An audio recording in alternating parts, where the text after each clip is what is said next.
श्री गणेशाय नमः। ओम ओम श्री सरस्वत्यै नमः।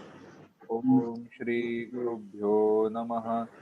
श्रुतिस्मृतिपुराणानाम् आलयं करुणालयं नमामि भगवत्पाद शङ्करं लोकशङ्करं।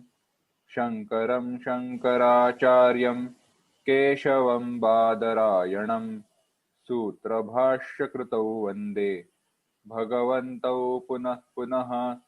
ईश्वरो गुरुरात्मेति मूर्तिभेदविभागिने व्योमवद्व्याप्तदेहाय दक्षिणामूर्तये नमः।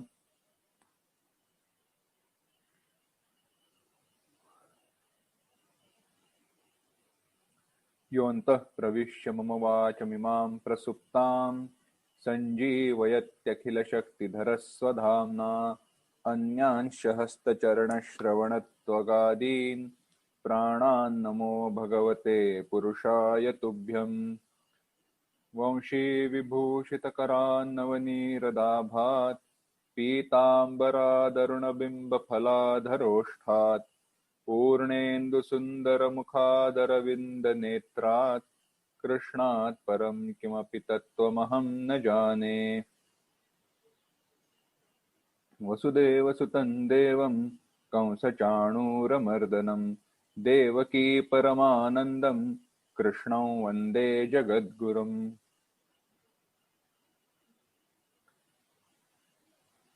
भगवद गीता में भगवान ने बताए कर्मयोग का चिंतन हम कर रहे हैं।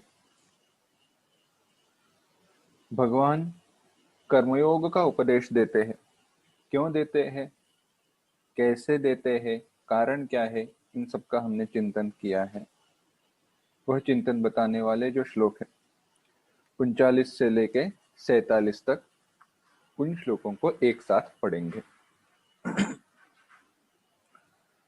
एषा ते भिहिता सांख्ये बुद्धिर्योगे त्विमां शृणु बुद्ध्या युक्तो यया पार्थ कर्मबन्धं प्रहास्यसि नेहाभिक्रमनाशोऽस्ति प्रत्यवायो न विद्यते स्वल्पमप्यस्य धर्मस्य त्रायते महतो भयात्।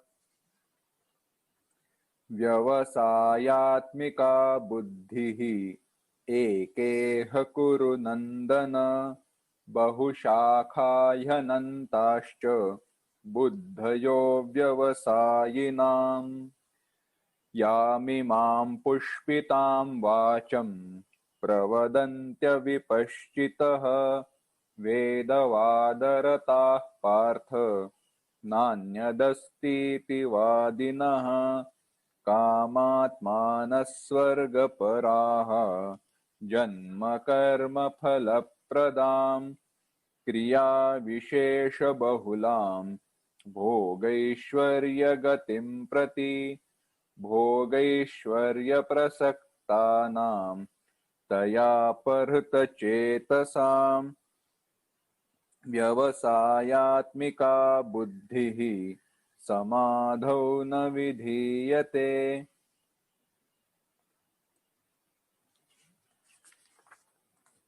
त्रैगुण्यविषया वेदाः निस्त्रैगुण्यो भवार्जुन निर्द्वन्द्वो नित्यसत्त्वस्थः निर्योगक्षेम आत्मवान्।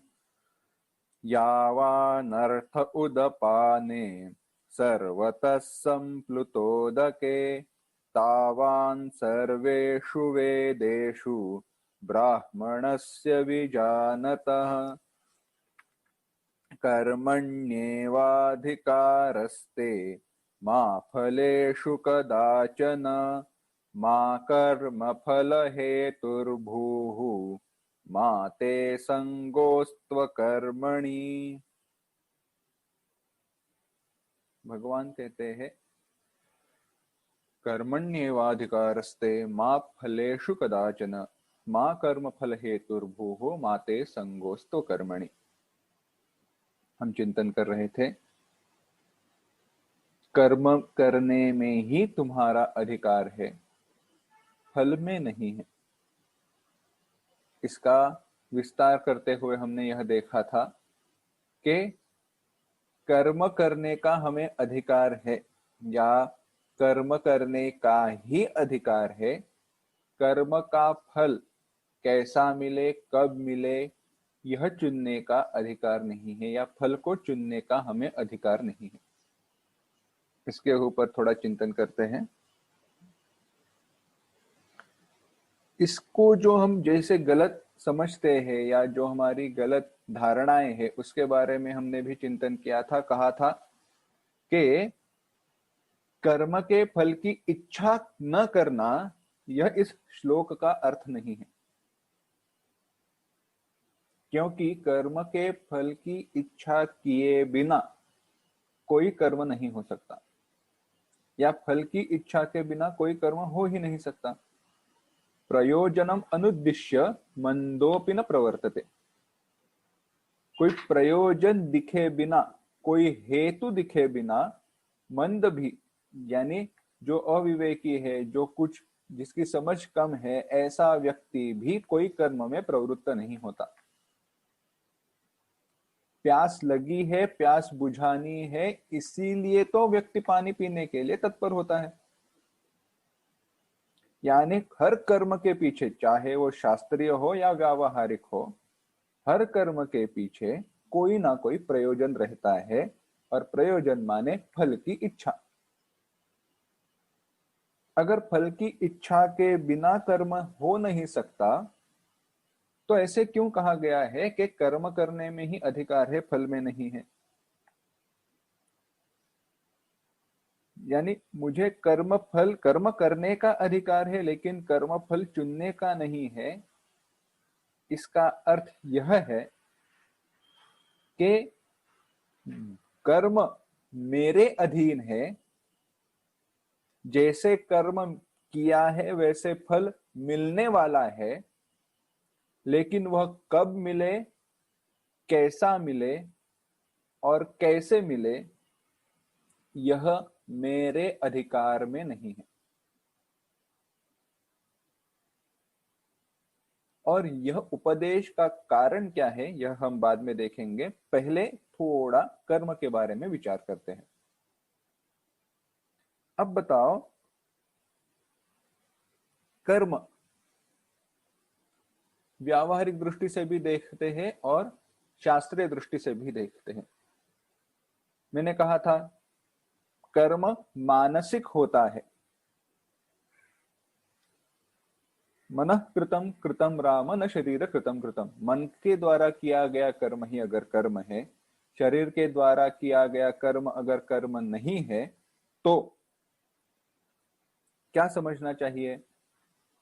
कर्म एक मानसिक क्रिया है। ये बात समझ में आई। अब कर्म कितने प्रकार के हैं? कर्म शास्त्रीय दृष्टि से देखा जाए तो एक है नित्य नैमित्तिक कर्म, जिनको कर्तव्य कर्म भी कहा जा सकता है। कर्तव्य यानी जो करने चाहिए ही। बाकी है काम्य और निषिद्ध। काम्य यानी इच्छा के अनुसार, मुझे कुछ इच्छा होती है प्राप्त करने की, उस इच्छा के अनुसार किए जाने वाले कर्म। निषिद्ध यानी जिनका निषेध किया गया है, जिनको ना करने के लिए कहा गया है, ऐसे कर्म। बाद में है प्रायश्चित्त और उपासना। 6 प्रकार के कर्म शास्त्र ने बताए हैं। नित्य नैमित्तिक, जो हर रोज करने ही चाहिए ऐसे। काम्य और निषिद्ध, यह ना करने का उपदेश शास्त्र ने दिया है। बताए तो है, पर अगर आप अपना भला चाहते हो तो ये ना करना। क्यों ना करना? क्योंकि निषिद्ध कर्म के कारण पाप की प्राप्ति होगी, और काम्य कर्म के कारण आसक्ति और बंध प्राप्त होगा। अगर प्रायश्चित्त नहीं कर निषिद्ध कर्म नहीं करते हो तो प्रायश्चित्त कर्म की आवश्यकता नहीं है। और उपासना कर्म चित्त शुद्धि के लिए करना चाहिए। यह केवल मैं एक इंट्रोडक्शन बता रहा हूं, ज्यादा डिटेल में नहीं जा रहा हूं, क्योंकि यह विषय का विस्तार बाद में आने वाला है। करने के लिए जो बताए गए हैं, जब कहा गया कर्मण्येवाधिकारस्ते, कौन से कर्म? नित्य और नैमित्तिक, यानी जो मेरे मुझे करने चाहिए ही, कर्तव्य, ऐसे कर्म ही करने का मुझे अधिकार है। क्यों? क्योंकि काम्य कर्म के द्वारा बंधन निर्माण होता है, और भगवान कहते हैं बुद्ध्या युक्तो यया पार्थ कर्म बंधम प्रहास्यसि, मैं तुम्हें ऐसी बुद्धि बता रहा हूं जिसके द्वारा कर्म करने पर भी कर्म का बंधन तुम्हें बांध नहीं सकता। कर्म के बंधन का हमने चिंतन किया था, आसक्ति, फिर से मिले ऐसा विचार, यह वासनाएं, यह सब बंध है। और थोड़े दूसरी भाषा में संत ज्ञानेश्वर जी महाराज कहते हैं कर्तृत्वाचा मधु आणि कर्म फळाचा आस्वादु, अपने किए हुए कर्म का अभिमान और प्राप्त कर्म फल का आस्वादन, यही कर्म का बंधन है। किए हुए कर्म का अभिमान और प्राप्त किए गए कर्म का आस्वादन, यही बंधन है। अगर इस बंधन को त्यागना है तो क्या करना पड़ेगा? अब अगर कर्तृत्व के अभिमान को त्यागना है तो कर्म को कर्तव्य समझकर करना ही चाहिए। अगर करना ही चाहिए तो उसमें कोई अभिमान की बात नहीं होती। एक सामान्य कोई, अगर मैं विशेष कर्म करता हूं तो मुझे उसका अभिमान हो सकता है, पर जब सामान्य कर्म जो कोई भी कर सकता है, कोई भी, सब लोग करते हैं, ऐसे ही कर्म मैं करूं, ऐसा ही कर्म मेरे द्वारा हो, तो क्या होगा? तो बस इतना ही होगा कि उस कर्म का अभिमान मुझे प्राप्त नहीं होगा। वैसे वर्षा अगर दूसरे दृष्टि से देखा जाए तो मेरे द्वारा अगर चाहे विशेष कर्म कोई हुआ हुआ क्यों ना हो, वो बाकी भी कोई मेरे जैसे अधिकारी या मेरे जैसे सामर्थ्यवान व्यक्ति अगर कर सकता है, तो यह समझकर भी मुझे कर्म का अभिमान नहीं रखना चाहिए और कर्म फल का आस्वादन नहीं करना चाहिए। कर्म फल मिला मिला, बस। जब आप उसका आस्वाद लेते हो तो आसक्ति निर्माण करते हो। यह विचार हुआ, तो थोड़ा और आगे देखते हैं। देखिए, अगर और थोड़ा गहराई से हम सोचे तो यह बताना, अगर गहराई से हम देखते हैं तो देखिए, कर्म और कर्म फल बिल्कुल भी भिन्न नहीं होते। हम विचार करें ना, कर्मयोग की आवश्यकता क्या है, कर्मयोग क्यों चाहिए? उत्तर यहां पे, कर्म और कर्म का फल भिन्न नहीं होते।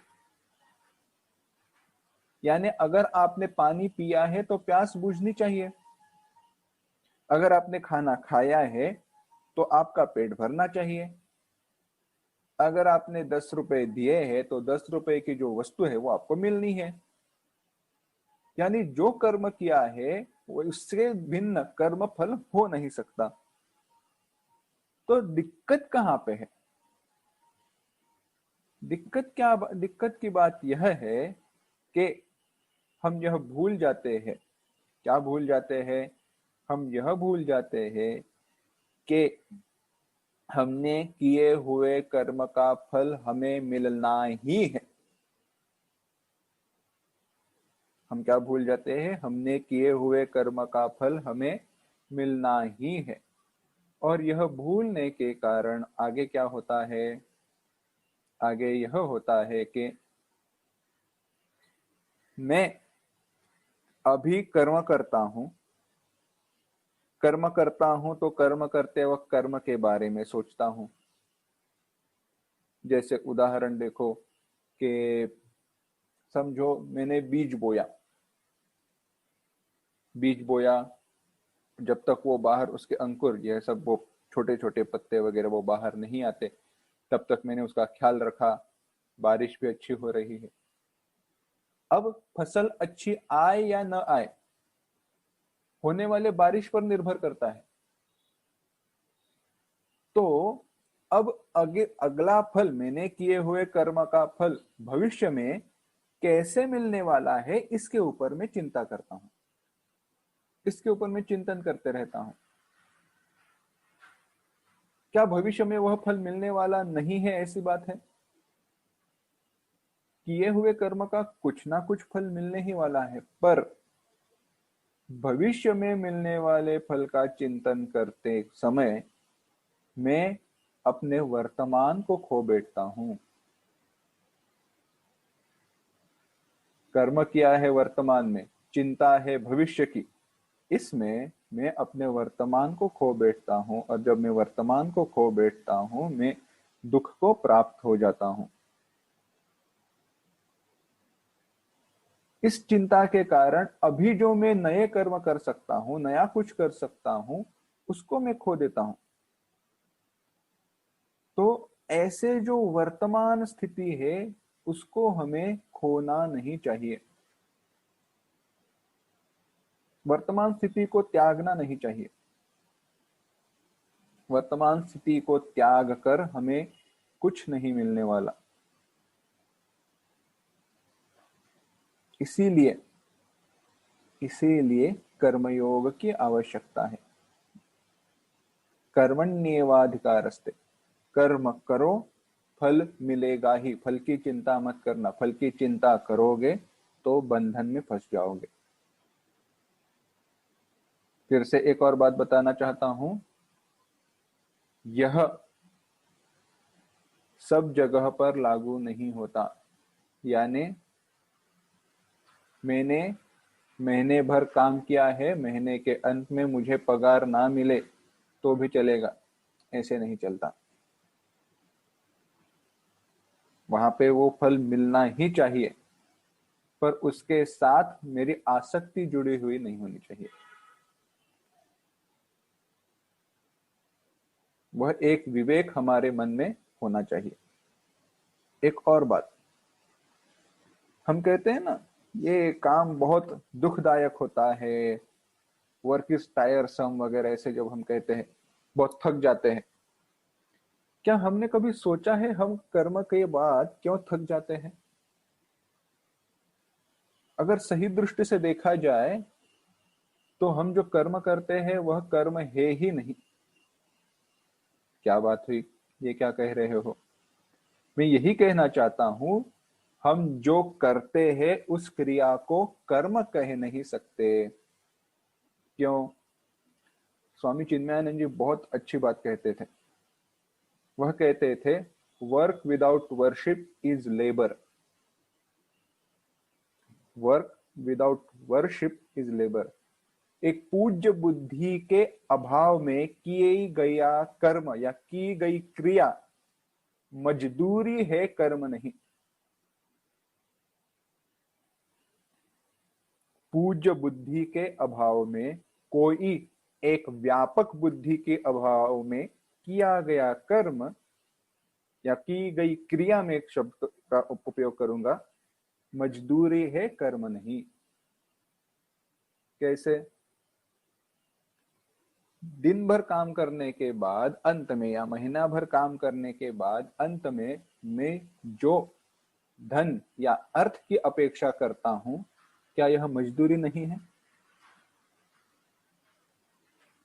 किसी की मजदूरी 1 लाख की है, किसी की मजदूरी 1,000 की है, बस फर्क इतना ही है, बाकी कुछ नहीं। हमारे साथ पढ़ते वक्त एक बड़े, यानी वो उम्र में भी बड़े थे, उन्होंने उनके अनुभवों की बात बताई थी। यही विषय चल रहा था, तो हमसे मिले। उन्होंने कहा, जब वह चिन्मयानंद जी से पहले मिले तो उन्होंने, चिन्मयानंद जी ने पूछा आप क्या करते हो वगैरह, तो इन्होंने ऐसे बड़ी बात की, I am a software engineer, मैं कंप्यूटर इंजीनियर हूं, ऐसे अभिमान के साथ कहा। तो स्वामी चिन्मयानंद जी ने उनसे कहा, oh so you are a glorified typist, you are a glorified typist. उन्होंने कहा, ये जब सुनी तो मेरा अहंकार तो चूर हो गया। कितनी सामान्य बुद्धि है, देखो ना। चाहे उसके बुद्धि का वैभव हो, उसके बुद्धि का महत्व हो, ज्ञान का वहां पे महत्व है, एक नॉर्मल टाइपिस्ट और सॉफ्टवेयर इंजीनियर, दोनों में फर्क क्या है? एक के पास विशेष ज्ञान की महती है, विशेषता है, इसलिए उसका मूल्य ज्यादा है, पर काम तो दोनों का समान ही है ना। एक नॉर्मल टाइपिस्ट है, एक ग्लोरीफाइड टाइपिस्ट है। तो भेद कहां पे हुआ? भेद वर्शिप, पूज्य बुद्धि में हुआ। इस पूज्य बुद्धि का अर्थ क्या है? एक व्यापकता, बुद्धि की व्यापकता, विचारों की व्यापकता होनी चाहिए। विचारों की व्यापकता हो तभी जाकर हमारी जो बुद्धि है वह मजदूरी से कर्म में बदल जाएगी या कर्म योग में बदल जाएगी। कैसे? भगवान कहते हैं, योगस्थः कुरु कर्माणि संगम त्यक्त्वा धनंजय सिद्ध्य सिद्ध्यो समो भूत्वा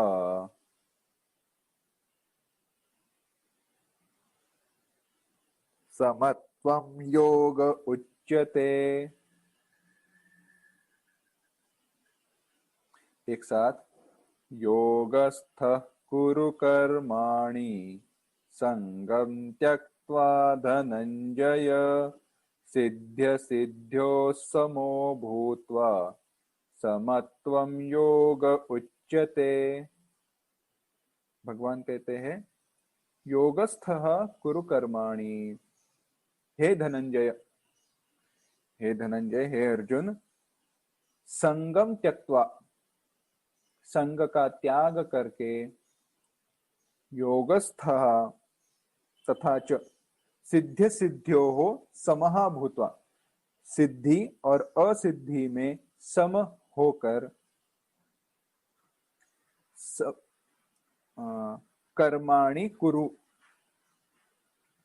कर्म करो, क्योंकि समत्वम योग उच्यते, समत्व को ही योग कहा जाता है। भगवान कहते हैं, हे धनंजय, आसक्ति को छोड़कर, सिद्धि और असिद्धि का विचार छोड़कर, उन सिद्धि और असिद्धि में समान भाव की प्राप्ति होकर, समत्व बुद्धि की प्राप्ति हो, प्राप्त करके कर्म करो, क्योंकि समत्व बुद्धि को ही, समत्व को ही योग कहा गया है। तो कर्मयोग क्या है? एक और व्याख्या भगवान बताते हैं, कहते हैं, समत्वम योग उच्यते। समत्व यानी क्या? सिद्धि और असिद्धि में समान बुद्धि। जो साइंटिफिक रीजनिंग वगैरह रहते हैं ना, हम कहते हैं वैज्ञानिक, उनके लिए रिसर्च मेथोडोलॉजी ते पढ़ते वक्त, कॉलेज में पढ़ते वक्त हमें विषय था कि कोई भी हो, एक इंक्वायरी हो, रिसर्च हो, चलो समझो अभी कोई दवा निकालनी है कि अगर ये बीमारी है, इस बीमारी के ऊपर कोई दवा निकालनी है, तो हमने सोचा चलो ये जो केमिकल कंपाउंड है ये काम कर सकता है, ऐसे सोचकर मैंने उसका प्रयोग करना शुरू किया। तो उस दवा के ऊपर जब मैं एक्सपेरिमेंट्स करता हूं, जब मैं प्रयोग करता हूं, तो मुझे उत्तर क्या मिल सकता है? यह दवा के रूप में काम करे या ना करे, यह दवा, इससे दवा बन सकती है या नहीं बन सकती। दोनों उत्तर मिल सकते हैं ना। दो ही उत्तर पॉसिबल है, एक तो इससे दवा बन सकती है या नहीं बन सकती। तो हमें वो सिखाते वक्त ऐसे कहा गया था कि दोनों, चाहे वो पॉजिटिव हो या निगेटिव हो, बोथ आर रिजल्ट्स। अर्थ क्या हुआ? ये काम नहीं कर सकता ये तो मैं जान गया ना।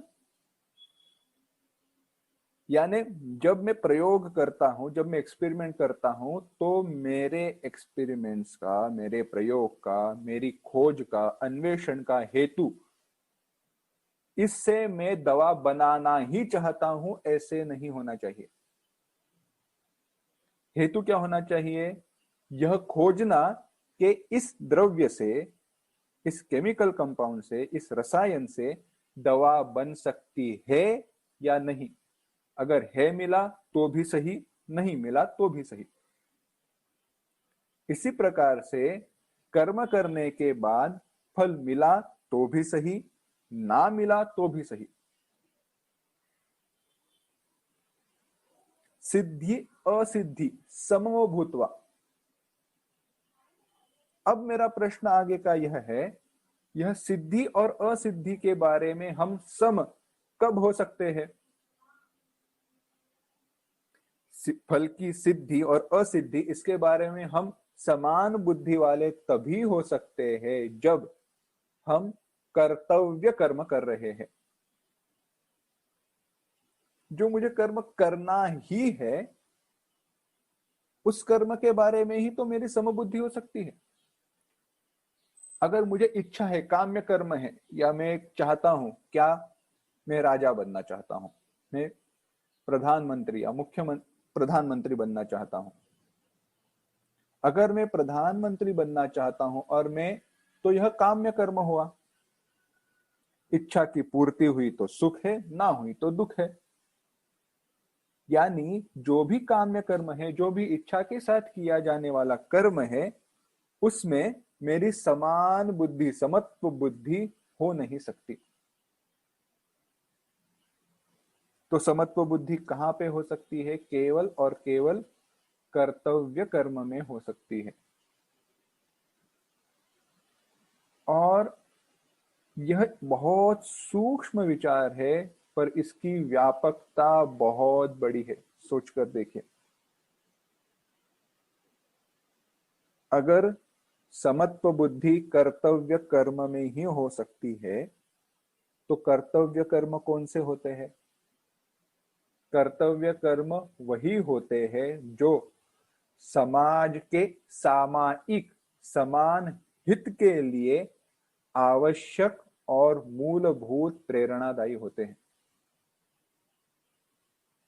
या हेतु पुरस्सर होते हैं।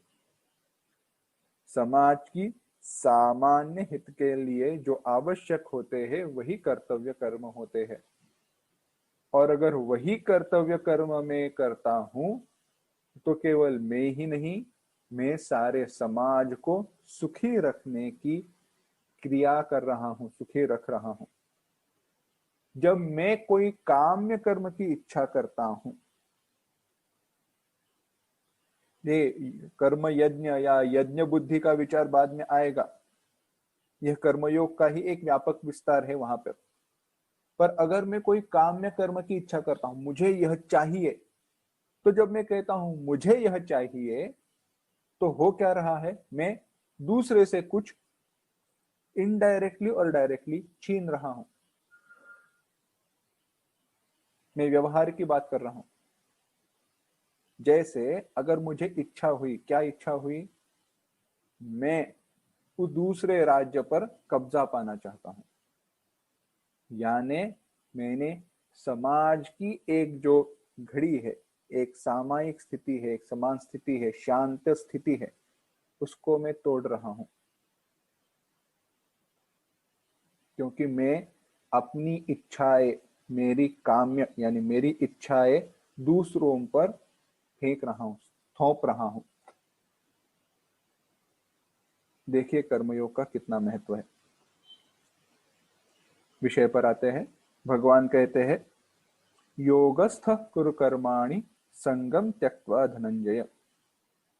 हमने देखा सिद्ध सिद्ध्यो समो भूत्वा, सिद्धि और असिद्धि इनके बारे में सम होना चाहिए। और बाद में कहा संगम त्यक्त्वा, क्योंकि जब तक हम संग छोड़ते नहीं है, तब तक समता बुद्धि आ नहीं सकती। समता बुद्धि क्या है? विषम बुद्धि क्या है? विषम बुद्धि क्या है? उदाहरण बताते हैं, memories of the past and expectations for the future. भूतकाल की स्मृतियां और भविष्य की चिंता, यही बुद्धि की विषमता है। भूतकाल की स्मृति और भविष्य की चिंता, इनके कारण हमारे मन में विषमता, बुद्धि में विषमता निर्माण होती है। सोच कर देखिए। चलो मैं आपको उदाहरण बताता हूं। आपको कोई भी म्यूचुअल फंड में इन्वेस्ट करना है, होता कैसे है, या कोई भी, वो भी छोड़ दो, कोई भी निर्णय आप अपने बारे में सोचिए। जब भी आप कोई नया निर्णय या नया विचार या नया कर्म करने की इच्छा रखते हो, विचार करते हो, तब दो बातें होती हैं। एक तो अगर वैसे कर्म आपने इतिहास में किया है, वैसा कर्म अगर आपने भूतकाल में किया है, तो उसकी स्मृतियां आपके पास रहती है और उस स्मृतियों के अनुसार ही आप निर्णय लेते हो। यानी उस कर्म से जुड़ी जो स्मृतियां है, वह आपके निर्णय या आपके इस वर्तमान में किए गए कर्म को प्रेरित करती है या डिसाइड करती है, निर्णय देती है कि कैसे करें। दूसरी बात क्या हुई? दूसरी बात यह हुई कि जब आप कर्म करते हो तो आप सोचते हो कि भूत स्मृति काल से भूतकाल में ऐसे फल मिला था, तो अब ये ऐसे ऐसे फल मिलना चाहिए। ऐसे ऐसे फल क्या मिले, कब मिले, कैसे मिले, इसकी आप चिंता करते हो, इसका आप चिंतन करते हो। यानी हुआ क्या? आप भविष्य के बारे में सोचने लगे। आप भविष्य के बारे में सोचने लगे माने आपने आप अपना वर्तमान खो दिया, समत्व बुद्धि समता को खो दिया। तो क्या ध्यान में रखना चाहिए? No memories of the past and no expectation for the future. No expectation, not thinking, ऐसे नहीं कहा गया। चिंता बिल्कुल ही मत करो, तैयारी रखो, पर उसकी चिंता नहीं करनी चाहिए। क्योंकि कैसे है, अगर हम इतिहास में देखें तो ऐसे संत हम महाराष्ट्र में संत समर्थ रामदास हुए। उन्होंने कहा ऐसे कई सारे लोग हुए जिनको लगा कि वो चिरकाल तक जीवित होने वाले, रहने वाले हैं। उनको लगा वह सारे चिरंजीव है, वो अगला भविष्य देखने वाले हैं, उनका भविष्य सुरक्षित है। ऐसे सोचने वाले व्यक्ति भी काल के साथ, काल कब उनको भक्षण कर ले गया पता नहीं चला। कहाँ है किसी को कुछ नहीं पता। लगता था एक समय के इनका भविष्य इतना उज्जवल है, ऐसा है कि अगला भविष्य जो भी है यही लोग डिसाइड करेंगे, यही लोग इसका निश्चय करेंगे। पर काल उनको कब भक्षण करके ले गया, कालो जगत भक्षक, काल उनको कब नष्ट करके ले गया पता ही नहीं चला। तो भविष्य की चिंता करके भविष्य के बारे में तैयार होना चाहिए, बात सही है, पर चिंता करके कुछ हासिल नहीं होने वाला। वर्तमान के सुख को हम त्याग देते हैं बस। इसीलिए भगवान कहते हैं योगस्थः, माने सिद्ध्य सिद्ध्य समो भूतवा, सिद्धि और असिद्धि इनमें स्थित होकर संग को त्याग कर कर्म करना चाहिए। अब आगे भगवान कहते हैं ऐसे कर्मयोग की प्रक्रिया बताकर। हमने कर्मयोग के बारे में क्या क्या देखा, क्या क्या चिंतन किया। कर्मयोग क्या है?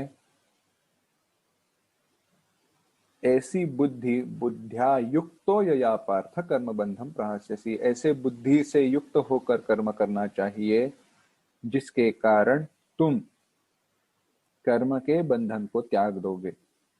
कर्म का बंधन क्या है? कर्म के साथ जुड़ी कर्म फल की आसक्ति, कर्म फल का आस्वाद और कर्म का अभिमान, यह कर्म का बंधन है।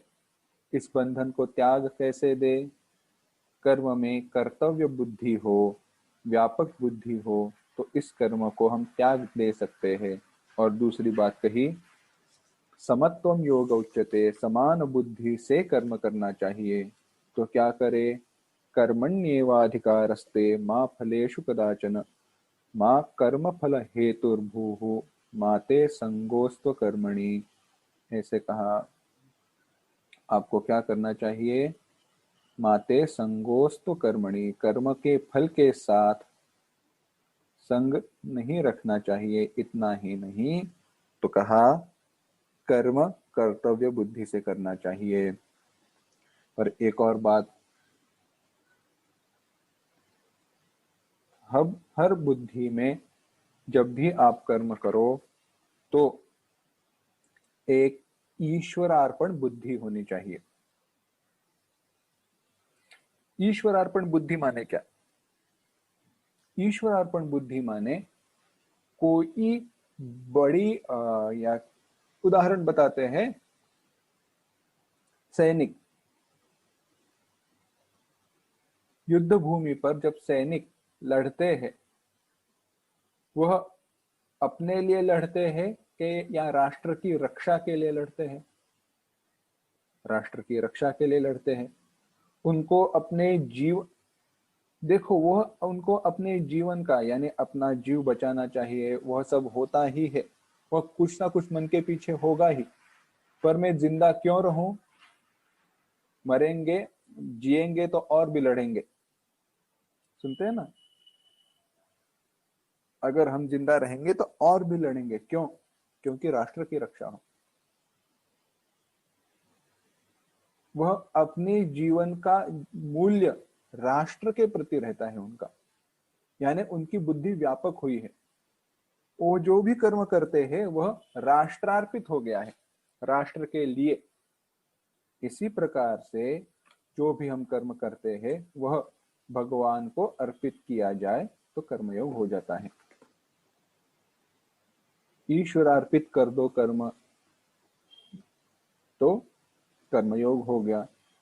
अगर ईश्वरार्पण यह समझ में नहीं आता तो बस समझो कोई स्वार्थ हेतु नहीं, परार्थ हेतु से कर्म करो। दूसरों के लिए, दूसरों का भला हो, इस दृष्टि से आप अगर कर्म करो तो वह कर्मयोग है। अब भगवान कहते हैं सकाम भाव की वह निंदा करते हैं। सकाम भाव क्यों नहीं रखना चाहिए? सकाम भाव से क्या होता है, क्यों नहीं चाहिए? भगवान कहते हैं दूरेण ह्यवरं कर्म बुद्धियोगात् धनंजय, बुद्धौ शरणमन्विच्छ कृपणाः फलहेतवः। एक साथ, दूरेण ह्यवरं कर्म बुद्धियोगात् धनंजय, बुद्धौ शरणमन्विच्छ कृपणाः फलहेतवः।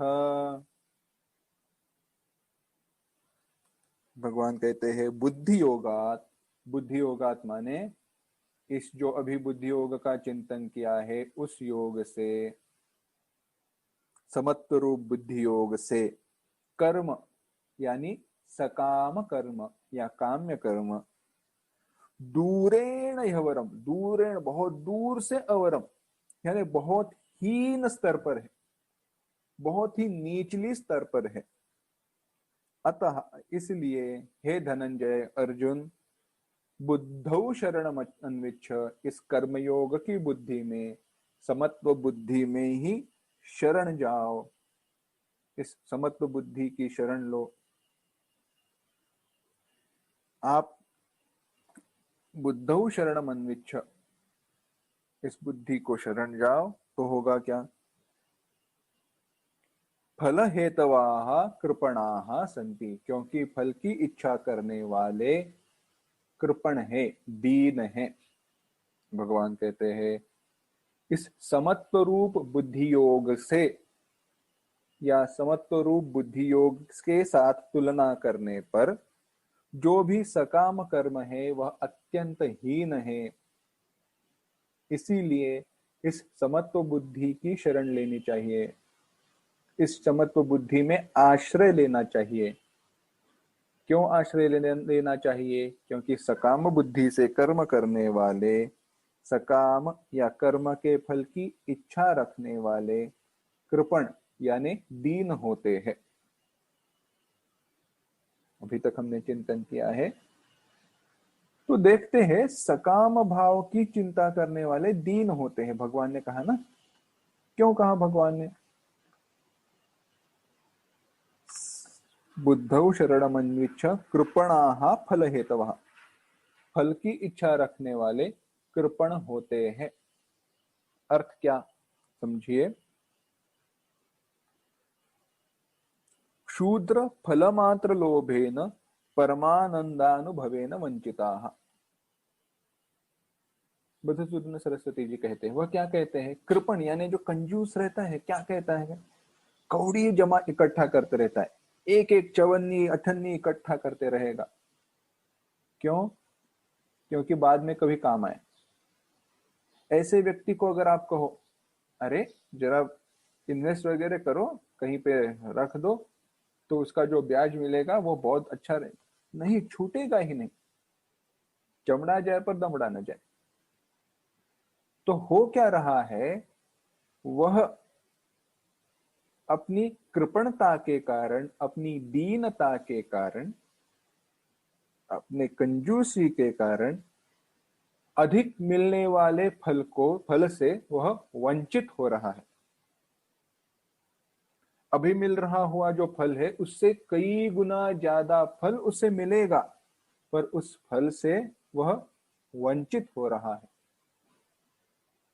ऐसे कृपण से जो सकाम कर्म करने वाले हैं उनकी तुलना की है। जो मैं हर बार कहता हूं, भगवान से हम मांगना नहीं जानते, हम सुख क्या है यह नहीं जानते। मैं क्यों कहता हूं? कारण यही है।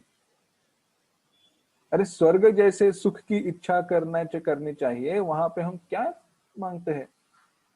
भगवान मुझे अच्छी नौकरी दो, भगवान मुझे यह करो वह करो, मैं एग्जाम में पास हो जाऊं। अरे यह भी कोई मांगने की चीज है? नहीं, पर हम मांगते हैं। मांगो तो ऐसे मांगना सीखो। मांगना किससे सीखे? ध्रुव जी से सीखे। मांगना किससे सीखे? मांगना सीखे तो भक्त प्रहलाद से सीखे। मांगना सीखे तो ऐसे भक्तों से सीखे कि जिन्होंने कुछ मांगा ही नहीं तो भगवान को अपने आप को देना पड़ा। बात ही भगवान कहते हैं मैं अपने आप को समर्पित करने के लिए तैयार हूं, पर तुम मांगते नहीं हो। तुम मांगते हो तो मुझे देना पड़ता है ना। सकाम है इसलिए हो रहा क्या है, बड़ी चीज मिल सकती है पर हम छोटे छोटे चीजों पर समाधानी है। इसीलिए कहा कृपणाः फल हेतवः, कर्मयोग के कारण प्राप्त होने वाला पुण्य या प्राप्त होने वाला सुख सकाम कर्म से कई गुना ज्यादा बड़ा है, पर यह हम जानते नहीं हैं, यह हम समझते नहीं हैं और यह हम मानते नहीं हैं। कृपणाः फल हेतवः। क्यों भगवान कहते हैं दूरेण ही अवरम? जो भी कोई सकाम कर्म है वह दूरेण अवरम, निष्काम कर्म योग से बहुत नीचली स्तर पर है। यहाँ पे एक सुंदर विचार है। कृपण का भाव क्या है? देखो, जब हमने इसका चिंतन किया था, शुरू में विचार किया था, वहां पर भी इसका चिंतन आया था। सकामता हमें निर्बल, हतबल बनाती है। देखो कैसे,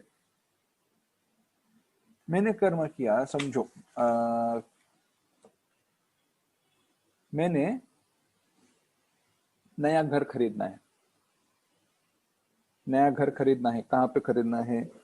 तो अंडर कंस्ट्रक्शन बिल्डिंग है। बिल्डिंग बनी नहीं है, इतना ही नहीं, जो पुराने बिल्डिंग है उसको तोड़ा भी नहीं गया, प्लान वगैरह सब रेडी है। बिल्डर के पास गया, उसने कहा अच्छा ऐसे ऐसे है, अगर आप मुझे अभी 5 लाख रुपए देते हो तो आपको 20% कम पैसा भरना पड़ेगा। तो मैंने क्या किया, टोकन अमाउंट दे के रखी है, बुकिंग अमाउंट दे के रखी है। अब फ्लैट बुक किया है, अब घर जब बुक कर दिया है तो हुआ ऐसे है, वह 5 लाख मेरे वहां पे फंसे हुए हैं। घर बनने का कोई तो नाम नहीं। यानी हुआ क्या, फल की इच्छा में मैंने अपने आप को बांध दिया, फंस गया, अटक गया। अब हुआ क्या, उसके बाद दूसरे जगह पर जहां पे वो 5 लाख रुपए काम आ सकते थे और अच्छा घर मिल सकता था या दूसरा कुछ हो सकता था, वहां पे उपयोग करने के लिए वह पैसे मेरे पास नहीं है। सकामता के कारण हुआ क्या है, मैंने अपने आसक्ति को, अपने विचारों को, मेरी एनर्जी को कई ऐसी जगह पर बांध के रखा है जिसका उपयोग मैं दूसरी जगह पर नहीं कर सकता। इसीलिए दूरेण ह्यवरं कर्म। सकामता का यही प्रॉब्लम है, यही कृपणता का भाव है। हतबल हो गया मैं, जैसे मैंने इच्छा की, मैं अपनी इच्छा से बांधा गया।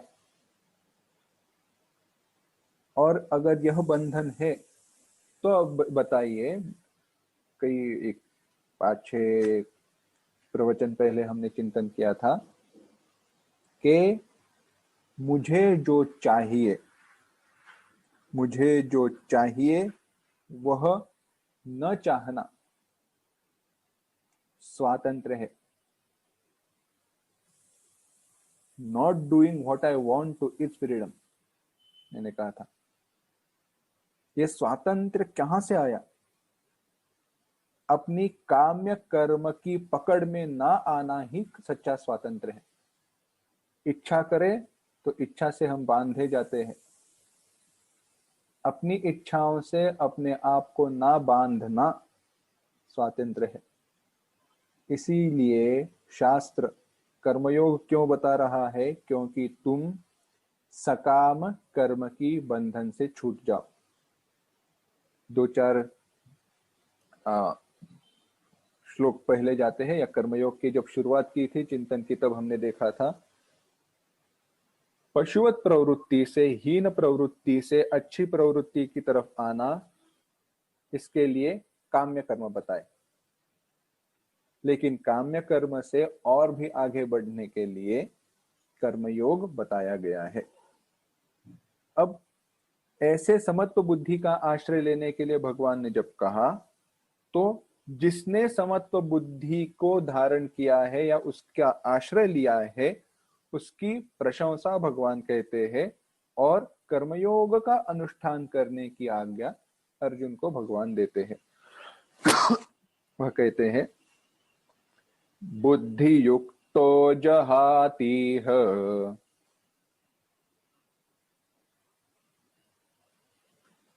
उभे सुकृत दुष्कृते तस्माद्योगाय युज्यस्व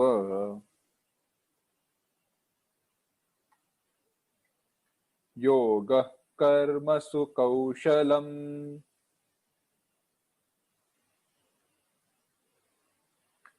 बुद्धि युक्तो जहातीह उभे सुकृत दुष्कृते तस्माद् योगाय युज्यस्व योग कर्मसु कौशलम।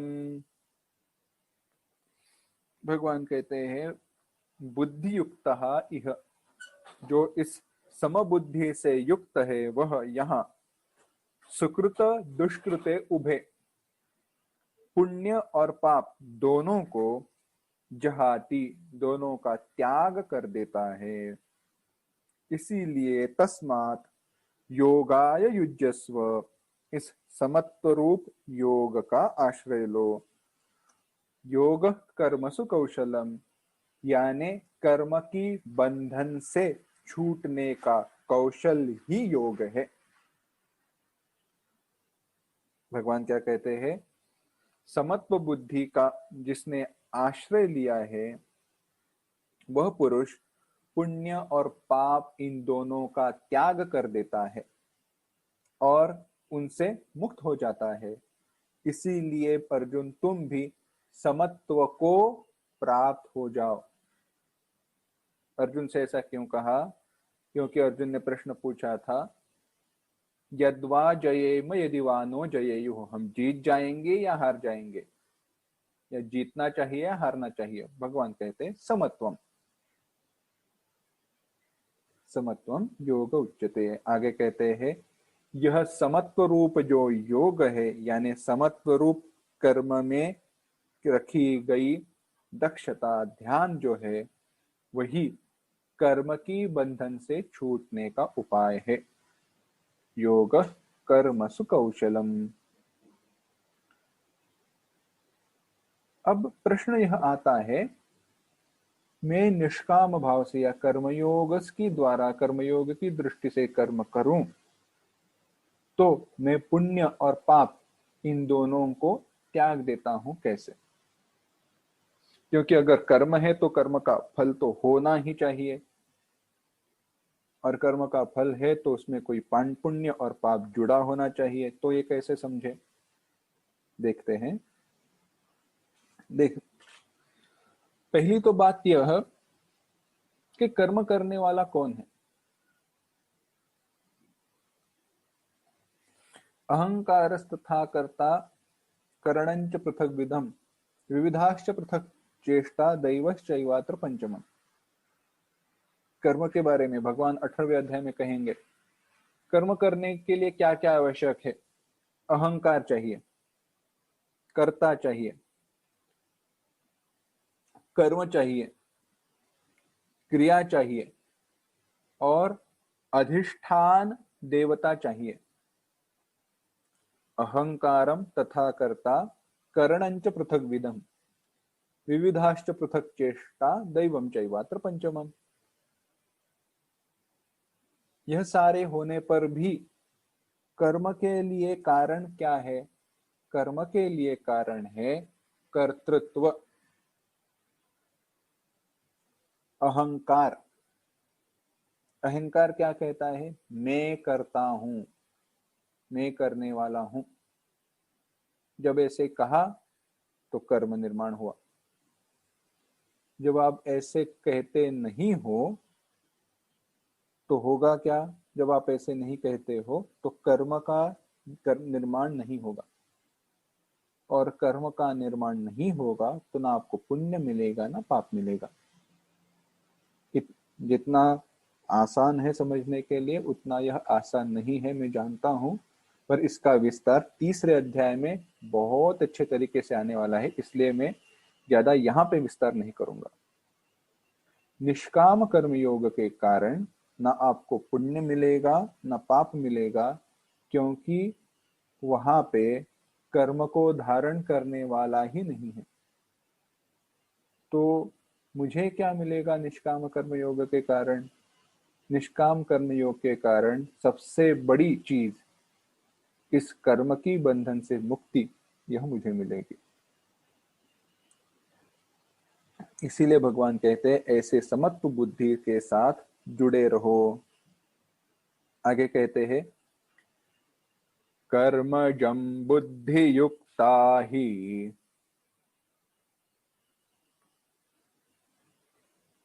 फलं त्यक्त्वा मनीषिणाम् फलं त्यक्त्वा मनीषिणः जन्मबन्धविनिर्मुक्ताः पदं गच्छन्त्यनामयम्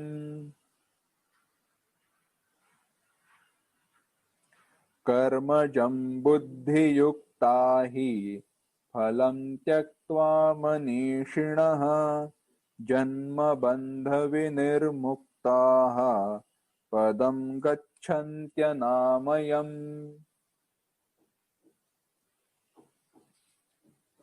तो भगवान कहते हैं ही, क्योंकि बुद्धि युक्ताः मनीषिणः, ऐसे कर्म समबुद्धि से युक्त मनीषिणः ज्ञानी जो रहते हैं, वह कर्मजम कर्मापासून कर्म के द्वारा उत्पन्न होने वाली फल की कर्म के द्वारा उत्पन्न होने वाले फल को त्याग कर, फलम त्यक्त्वा, जन्म बंध विनिर्मुक्ता, जन्म की बंधन से, जन्म रूपी बंधन से मुक्त होकर, अनामयम, जिसमें आमय यानी कोई दोष नहीं है, निर्विकार, ऐसे पदम, पद को गच्छन्ति, प्राप्त कर लेते हैं। तो अनामयम पद क्या है? ब्रह्म पद है, भगवान की प्राप्ति है। तो कर्मयोग का आचरण करने वाले भगवान कहते हैं अंततः समबुद्धि से युक्त ऐसे जो ज्ञानी है, वह लोग कर्म के बंधन से मुक्त होकर अनामय निर्विकार ऐसे ब्रह्म पद को, भगवान को, परमात्मा को प्राप्त कर लेते हैं।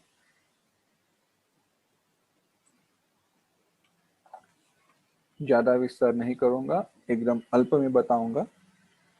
सीधी सी बात कही भगवान ने। भगवान कहते हैं जब तुम निचली कोई वस्तु को छोड़ देते हो, तब भी जाकर आप ऊपर की कोई वस्तु को पकड़ सकते हो, प्राप्त कर सकते हो। आप कोई सीढ़ी चढ़ रहे हो,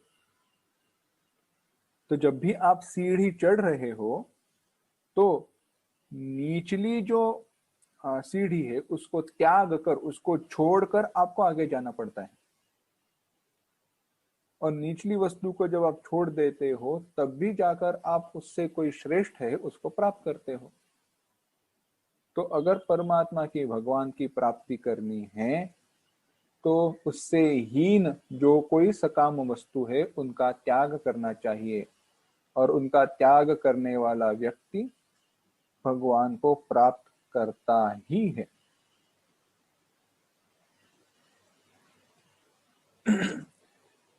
उदाहरण बताते हैं। हुआ ऐसे,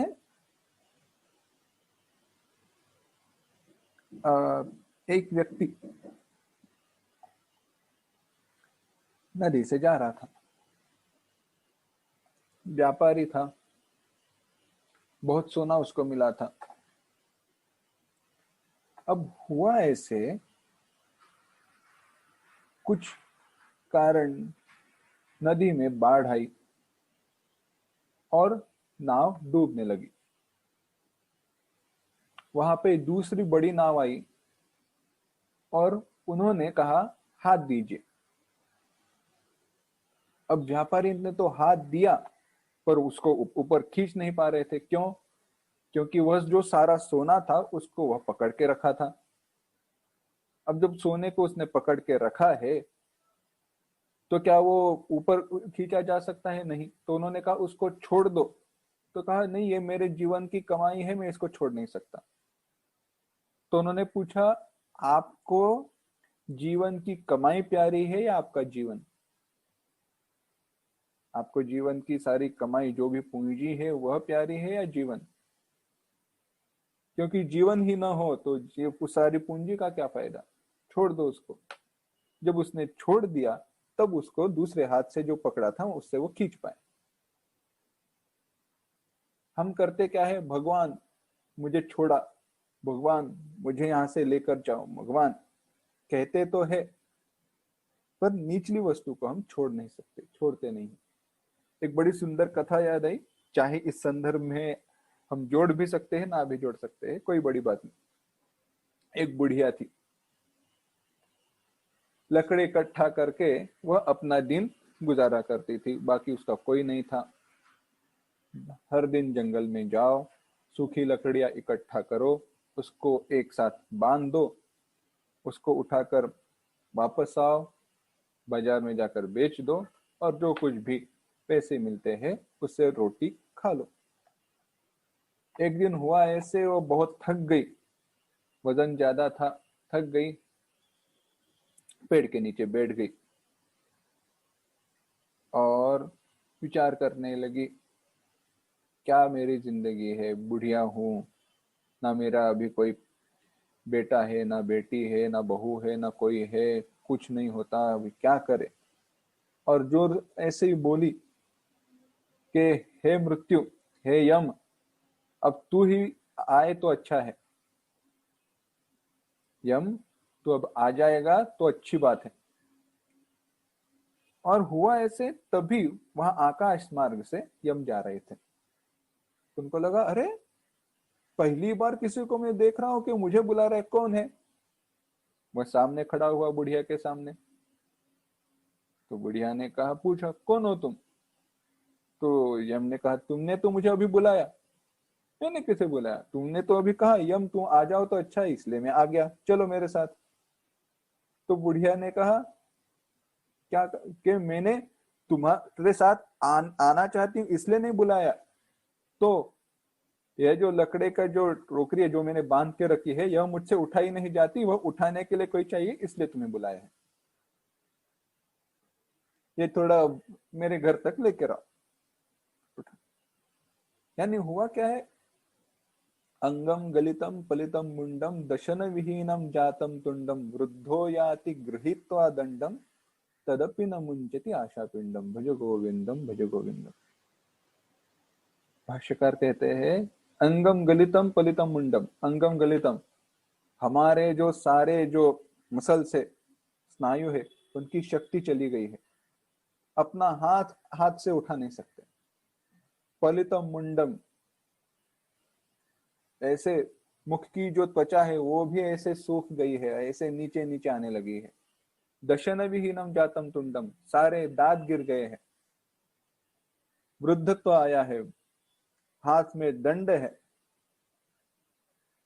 दंड के बिना, उस लकड़ी के बिना चल नहीं सकते। फिर भी हमारी आशाएं कम नहीं होती। तदपि न मुंचति आशा पिंडम, और यह आशा हमें छूटने नहीं देती। अगर हम निष्काम भाव से जीवन व्यतीत करें तो यह आशाएं तुरंत छूट जाएंगी। अब भगवान कहते हैं, ये अनामय परम पद की प्राप्ति कब और कैसे होती है। कहते हैं, यदा ते मोह कलिलम बुद्धिर्व्यतितरिष्यति तदा गन्तासि निर्वेदम् श्रोतव्यस्य श्रुतस्य च। अगला श्लोक भी, श्रुति विप्रतिपन्नाते यदा स्थास्यति निश्चलाः समाधावचला बुद्धिः तदा योगमवाप्स्यसि। एक साथ, यदा ते मोह कलिलम बुद्धिर्व्यतितरिष्यति तदा गन्तासि निर्वेदम् श्रोतव्यस्य श्रुतस्य च श्रुतिविप्रतिपन्ना ते यदा स्थास्यति निश्चला समाधावचला बुद्धिः तदा योगमवाप्स्यसि। यदा जब, ते बुद्धि ही तुम्हारी बुद्धि, मोह कलिलम व्यतितरिष्यति मोह रूपी दलदल कीचड़ को लांघ कर जाती है, त्याग देती है, तदा उस वक्त गन श्रोतव्यस्य श्रुतस्य च निर्वेदम गंतासी। श्रुतस्य यानी जो सुना हुआ है, और श्रोतव्यस्य जो सुना जाता है, जो सुना हुआ है और सुना जाता है, यानी इहलोक में प्राप्त होने वाला सुख और परलोक में प्राप्त होने वाला सुख, इनके बारे में निर्वेदम वैराग्य की तुम्हें प्राप्ति होगी। और क्या होगा? श्रुति विप्रतिपन्ना, श्रुति विप्रतिपन्ना यानी श्रुति के भिन्न भिन्न वचन सुनने के कारण विचलित हुई, ते बुद्धि तुम्हारी बुद्धि, यदा जब, समाधावचला बुद्धि, समाधौ अचला, समाधौ समाधौ यानी परमात्मा की, परमात्मा में, अचला निश्चला हो जाती, निश्चल हो जाती है, तब तदा योगम अवाप्स्यसि,